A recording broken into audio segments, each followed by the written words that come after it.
जय हिंद साथियों, आप सभी लोगों का आपके अपने YouTube channel unique classes with Sonu channel में तहे दिल से स्वागत है। आज के इस वीडियो में हम लोग जानेंगे क्लास 9 एनसीईआरटी मैथ का सिलेबस। तो दोस्तों, कौन कौन से चैप्टर हमें क्लास 9 में पढ़ने हैं मैथ में, तो इस वीडियो में हम पूरे डिटेल से जानेंगे कैसे हम लोग पूरे सिलेबस को समाप्त कर रहे होंगे। तो आइए स्टार्ट करते हैं।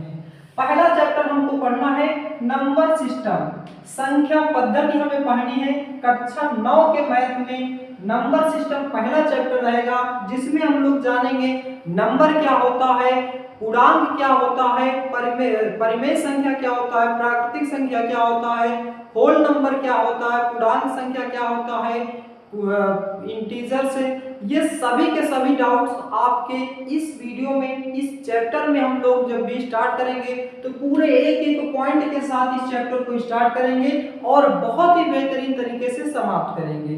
तो जैसे यह चैप्टर स्टार्ट होगा, इस चैप्टर से रिलेटेड कोई भी डाउट आपका नहीं बचेगा।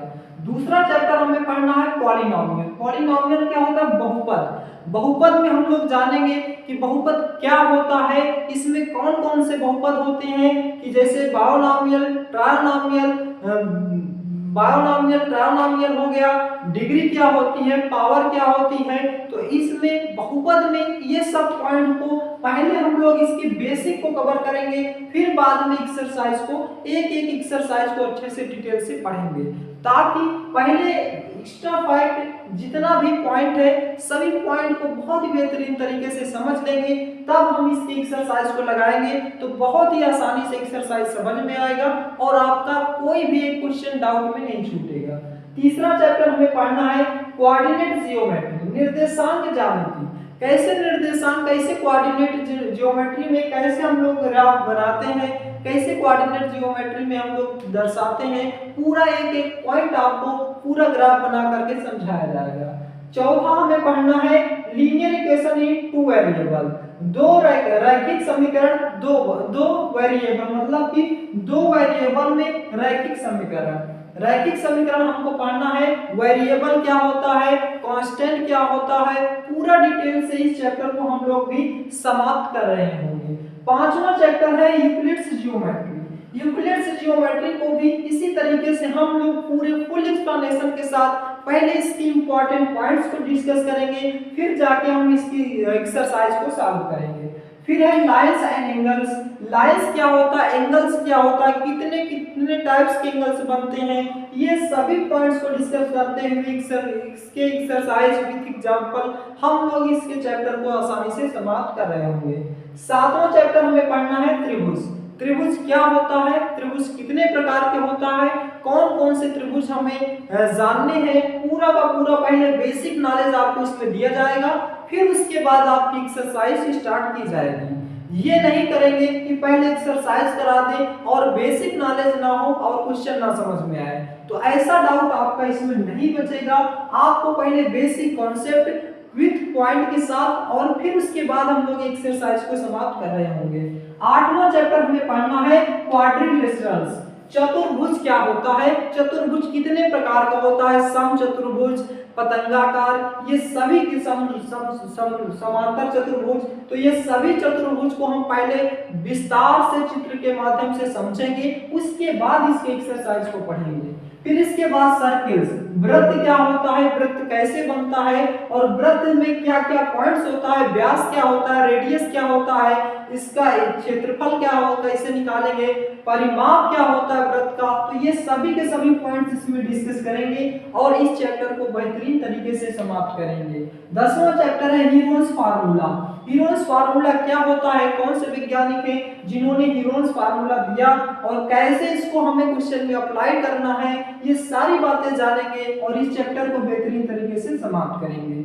उसके बाद है 11वां chapter surface area and volume, पृष्ठीय क्षेत्रफल और आयतन। कैसे हम लोग पृष्ठीय क्षेत्रफल निकालेंगे, आयतन क्या होता है आयतन निकालेंगे, पूरा फार्मूला पहले आपको समझाया जाएगा, पूरे चित्र के माध्यम से एक एक पॉइंट समझाएंगे, फिर उसके बाद इसके एक्सरसाइज को स्टार्ट करेंगे। और 12वां चैप्टर है स्टैटिस्टिक्स। सांख्यिकी। सांख्यिकी क्या होती है, कैसे इसमें हम मीन, मीडियन, मॉड निकालते हैं, रेंज कैसे निकालते हैं, ये सभी पॉइंट्स को पहले अच्छे तरीके से समझाएंगे, फिर इसके बाद इसकी एक्सरसाइज को सॉल्व करेंगे। और एक चैप्टर था पहले प्रोबेबिलिटी। प्रोबेबिलिटी अभी समय नहीं है, प्रायिकता शायद 10th में है, तो 10वीं में पढ़ेंगे। या तो इसमें अपने से एक बेसिक कॉन्सेप्ट दे दिया जाएगा, प्रायिकता क्या होता है, कैसे हम लोग एक सिक्के को उछालते हैं तो उसके हेड या टेल्स आने की क्या प्रायिकता होती है। तो ये सभी पॉइंट्स आपके मतलब कि कहने का एक साफ साफ ये है कि जितने भी चैप्टर लिखे गए हैं, इन सभी चैप्टर्स के पहले बेसिक पॉइंट्स क्या क्या होते हैं, कैसे हम इस चैप्टर को स्टार्ट करेंगे, पूरे डिटेल से एक एक पॉइंट को डिस्कस कर करके फिर उसके बाद इसकी एक्सरसाइज को सॉल्व करेंगे। तो आशा करता हूं दोस्तों कि इस तरीके से पढ़ने का कॉन्सेप्ट आपको बहुत ही बेहतरीन लगेगा और आप बहुत ही आसानी से मैथ में अच्छा स्कोर कर रहे होंगे और आपका डाउट भी एक एक पॉइंट आपका यहाँ पे क्लियर हो रहा होगा जब हम इसको स्टार्ट करेंगे। तो आप लोग क्लास 9 मैथ के सिलेबस को पूरा नोट डाउन कर लेंगे और अच्छे से इसका स्क्रीनशॉट ले लेंगे और फिर नोट डाउन करेंगे। फिर हम लोग पहले चैप्टर को स्टार्ट करेंगे नेक्स्ट वीडियो में। तो रिकॉर्डेड वीडियो आपको प्लेलिस्ट में मिल जाएगी, क्लास 9 NCERT मैथ ये नाम से आपको मिल जाएगी। ये बैच क्या रहेगा, टॉपर बैच, टॉपर बैच में मिल जाएगा। तो दोस्तों ये था हमारा सिलेबस क्लास 9 का। वीडियो आपको अगर अच्छा लगा हो, पढ़ने का तरीका आपको समझ में आया हो, तो इस वीडियो को ज्यादा से ज्यादा शेयर करना है। तो दोस्तों एक 4 लाइन की पोयम है या पंक्ति है, उसे मैं कहना चाहूंगा कि खुशियों के रंग लेकर के संग जैसे मृदंग की ताल पर, लड़ना है जंग होकर दबंग, दिल हो न तंग किसी हाल पर, चलना है निरंतर तुझको अब, रुकना न किसी मोड़ पर, जैसे जल सरता का बहता राहों के पत्थर तोड़कर। तो दोस्तों आपको रुकना नहीं